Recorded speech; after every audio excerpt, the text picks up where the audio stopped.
Uji validitas bertujuan untuk membuktikan apakah pertanyaan dalam kuesioner mampu mengukur variabel penelitian secara akurat dan tepat. Dan standar yang digunakan untuk mengukur validitas ialah sebesar 0,300 atau dengan R tabel. Nah, jadi apabila nilai R hitung lebih besar dari R tabel, maka dinyatakan valid. Sedangkan jika R hitung lebih kecil dari R tabel, maka dinyatakan pernyataan tersebut tidak valid. Oke, berikut adalah cara untuk mengatasi jika data yang kita uji itu tidak valid. Nah, pertama-tama kita harus menyediakan data. Di sini saya telah menyediakan data dengan jumlah pertanyaan 8 dan jumlah responden sebanyak 30. Pertama-tama itu kita harus menguji data yang akan kita uji, yaitu dari Q1 sampai dengan total. Kita copy.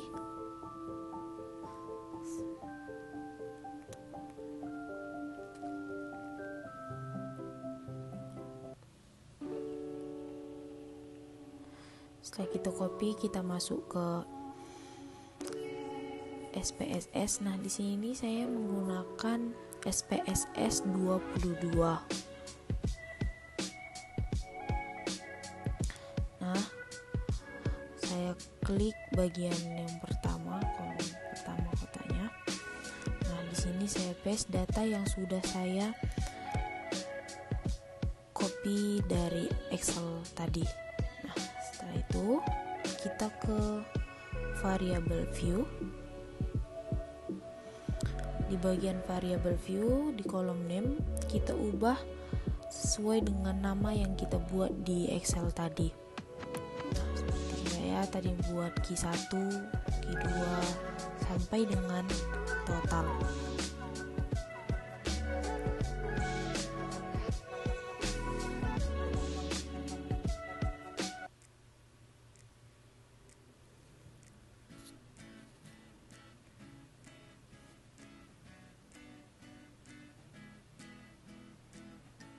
Nah, di kolom type weight kita biarkan saja. Di desimal kita ubah menjadi 0 agar tidak ada angka di belakang koma. Oke, 0 sampai dengan total semua kita ubah menjadi 0. Oke, di values juga kita biarkan missing column, like biarkan. Nah, di bagian measure kita ubah jadi scale. Semua sampai total kita ubah jadi scale.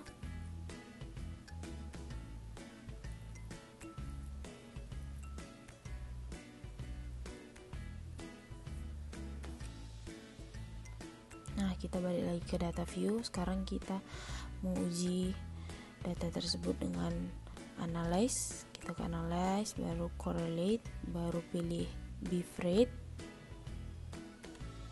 Nah, di birth rate di kolom ini Q1 sampai total, kita akan pindahkan ke kolom variabel. Nah, dengan cara kita Ctrl A, baru kita pilih panah ke kanan. Nah, otomatis semua pindah ke kolom variabel. Nah, sekarang correlation dan test of signifikannya ini telah ditentukan oleh SPSS-nya, langsung dicenteng persen sama two-third. Nah, kita langsung ke OK.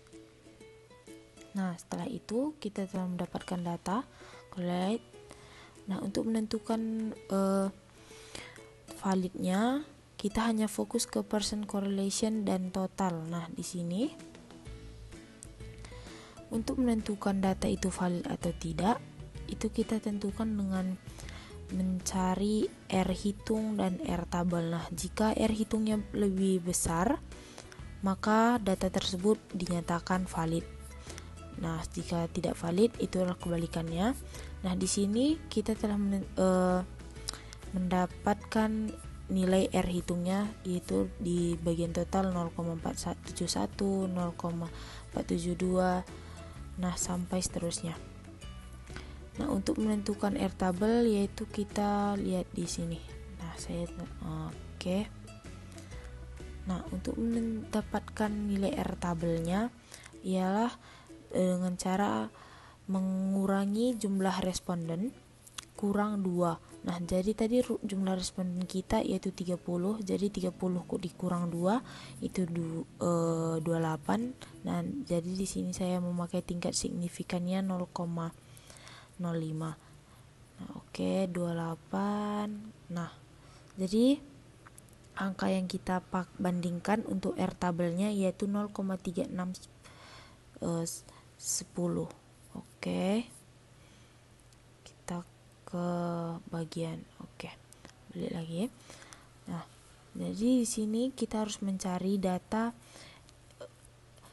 R hitung yang lebih kecil daripada R tabel. Nah, ini R dinyatakan dengan tidak valid. Nih, 0,471, 0,472. Nah, jadi di sini kita mendapatkan nilai Q5 yang memiliki nilai R hitung lebih kecil daripada R tabel. Nah, jadi data Q5 ini disebut dengan tidak valid. Nah, untuk membuatnya valid itu kita harus mengeliminasi Q5.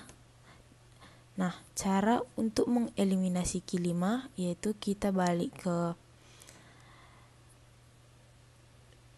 data view, baru ke variable view. Nah, di bagian variable view kita mengclear Q5, mengeliminasi Q5. Oke, dengan cara klik Q5 baris 5.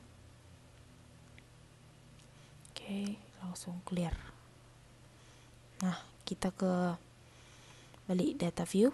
Nah, di data view otomatis Q5 sudah tidak ada lagi karena kita telah clear di variable view tadi. Nah, sekarang kita ke analyze lagi, baru kita ke correlate, beef rate, baru ini otomatis ke variabel, ini sama seperti yang tadi, langsung oke.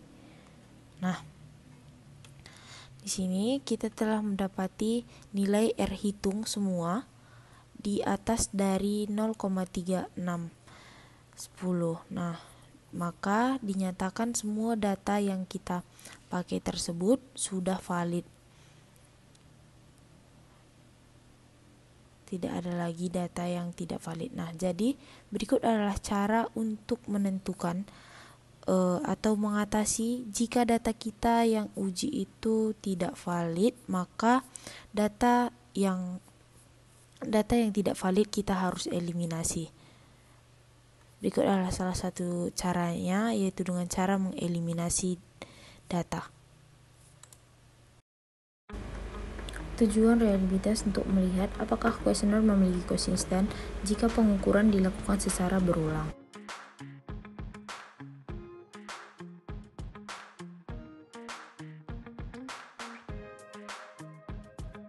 Kesimpulannya adalah, jika nilai Cronbach alpha lebih besar dari 0, maka dikatakan reliable, dan jika di bawah dari 0,6 tidak reliable. Oke, berikut adalah cara untuk mengatasi bagaimana jika data yang kita uji itu tidak reliable.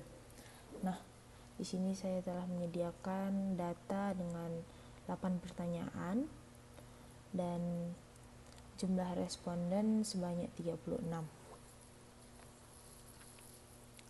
Oke, kita langsung ke variable view. Di kolom name kita ubah Q1 sampai Q8. Dengan Q8 baru di bagian desimal kita ubah menjadi 0. Di measure juga kita ubah jadi scale semua. Oke, kita balik ke data view untuk menganalisis reliabilitasnya. Nah, kita ke analyze.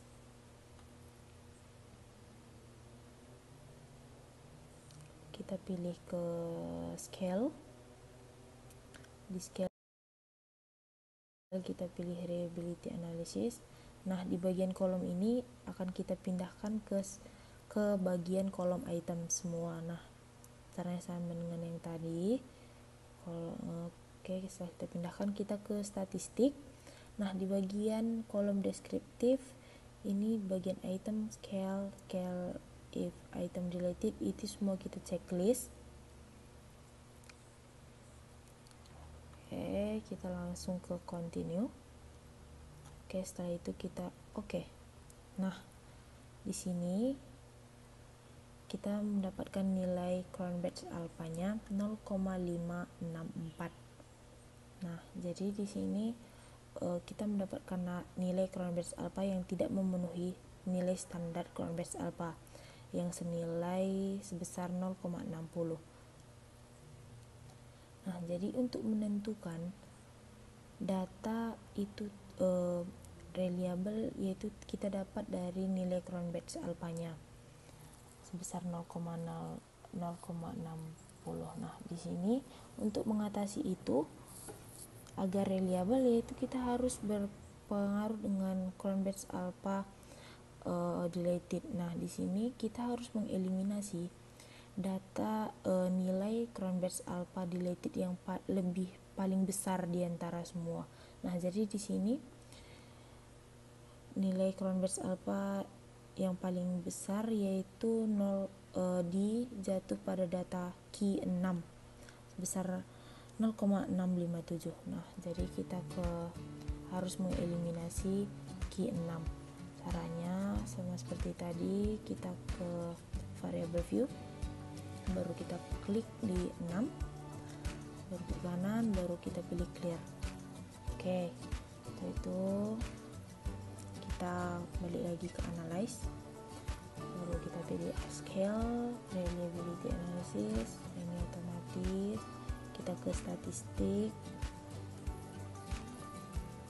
continue, langsung oke. Nah, di sini setelah kita mengeliminasi Q6, kita mendapatkan nilai Cronbach's alpha-nya 0,657. Nah, ini sudah memenuhi data Cronbach's alpha. Nah, jadi data yang kita sekarang ini sudah reliable. Oke, berikut adalah cara untuk menentukan data